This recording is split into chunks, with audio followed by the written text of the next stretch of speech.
Criminal Investigation, or BCI. This new, more democratic, seemingly reasonable configuration, created by the legislature just 1 year ago, had caused some serious ripples across the law enforcement community.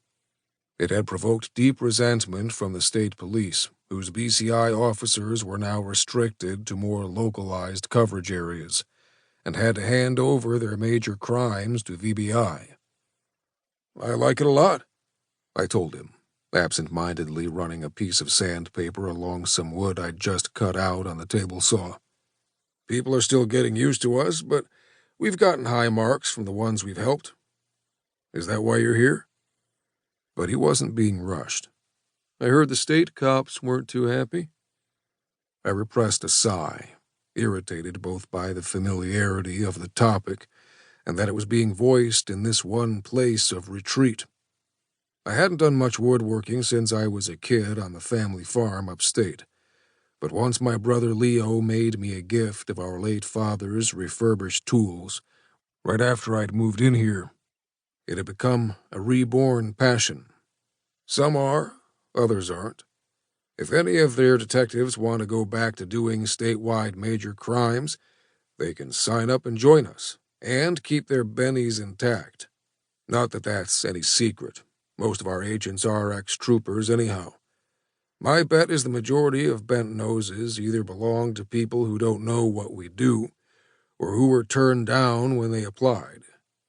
We are tough to get into, as we should be. I didn't state the obvious, that the additional rub was the perceived affront of it all, that the VBI was proof that the BCI wasn't capable of doing its job. In fact, the opposite was true.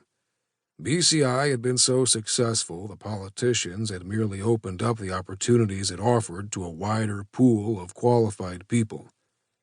Snuffy didn't look overly impressed. Police officers are a conservative bunch. The test of time is what they use to tell a good idea from a bad one, and we hadn't been around nearly long enough.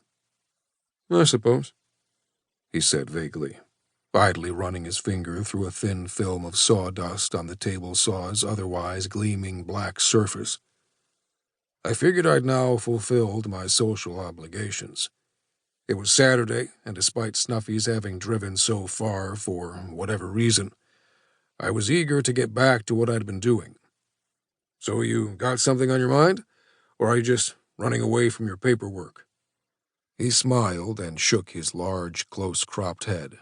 "Nah, I either don't do it or I give it to somebody else. I just wanted to run something by you, sort of to be polite, you know?"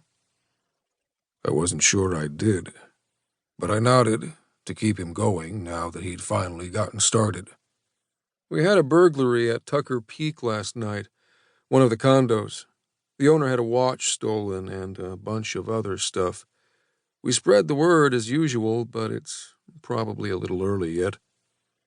He paused as if expecting a response. For lack of options, I played straight man.